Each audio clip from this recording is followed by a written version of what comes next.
अथ देवी स्तोत्रम्। नमो देव्यै प्रकृत्यै च विधात्र्यै सततं नमः। कल्याणे कामदायै च वृद्धयै सिद्धयै नमो नमः। सच्चिदानन्दरूपिण्यै संसारारणयै नमः। पञ्चकृत्यविधात्र्यै ते भुवनेश्वर्यै नमो नमः।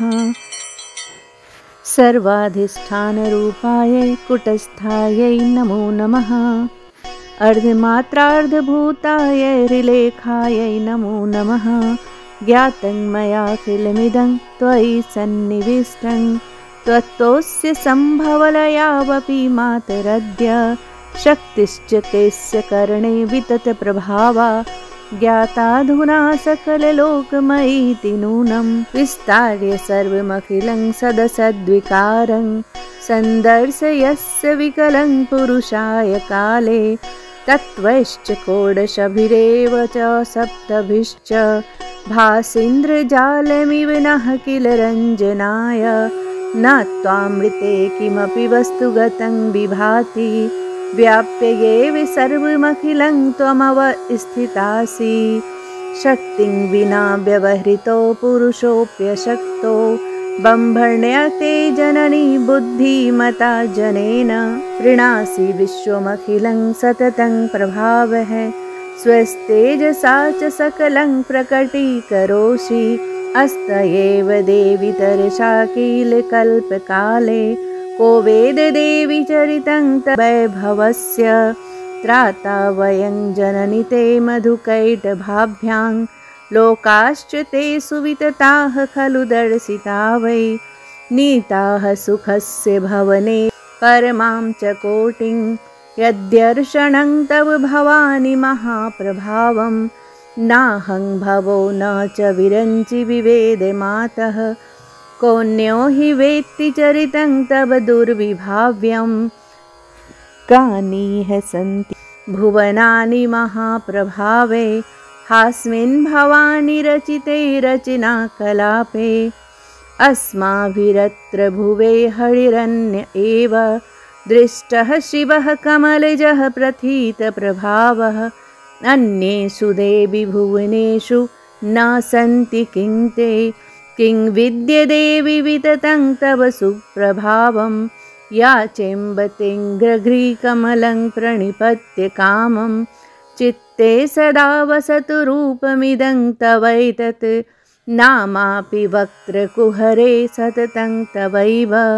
सन्दर्शनं तव पादाम्बुजयोः सदैव भृत्योऽयमस्ति सततं मयि भावनीयं त्वां स्वामिनीति मनसा ननु चिन्तयामि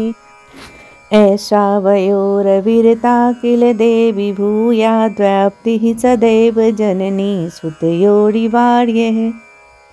त्वं वेत्सि सर्वमखिलं भुवनप्रपञ्चं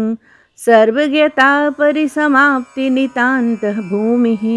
किं पामरेण जगदम्ब निवेदनीयं यद्युक्तमाचर भवानि तवेङ्गीतं स्यात्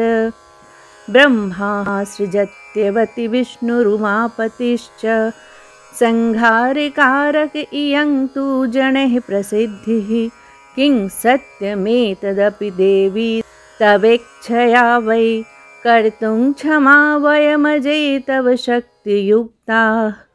धात्री धराधरसुते न जगद्बिभर्ति आधारशक्तिरखिलं तव वै बिभर्ति सूर्योऽपि भाति वरदे प्रभयायुतस्ते त्वं सर्वमेतदखिलं विरजा विभासि ब्रह्माहमीश्वरवरः किल ते प्रभावात् सर्वे वयं जनियुता न यदा तु नित्याः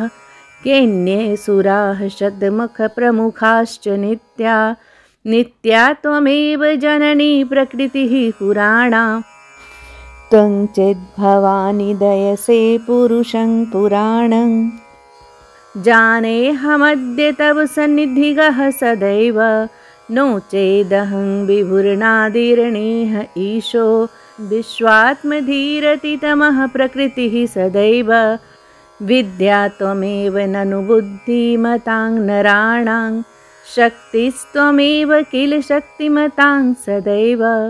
त्वं कीर्तिकान्तिकमलामलतुष्टिरूपा मुक्तिप्रदा विरतिरेव मनुष्यलोके गायत्र्यसि प्रथमवेदकला त्वमेव स्वाहा स्वधा भगवती सगुणार्धमात्रा आम्नाय एव विहितो निगमो भवत्या सञ्जीवनाय सततं सुरपूर्वजानां मोक्षार्थमेव रचस्यखिलं प्रपञ्चं तेषां गताः खलु यतो ननु जीवभाम अंसा अनादिनिधनस्य किलानघस्य पूर्णार्णवस्य वितता हि यथा तरङ्गा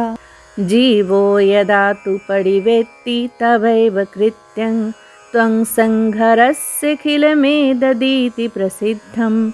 नाट्यं नटेन रचितं वितथेन्तरङ्गे कार्ये कृते विरमसे प्रथितप्रभावा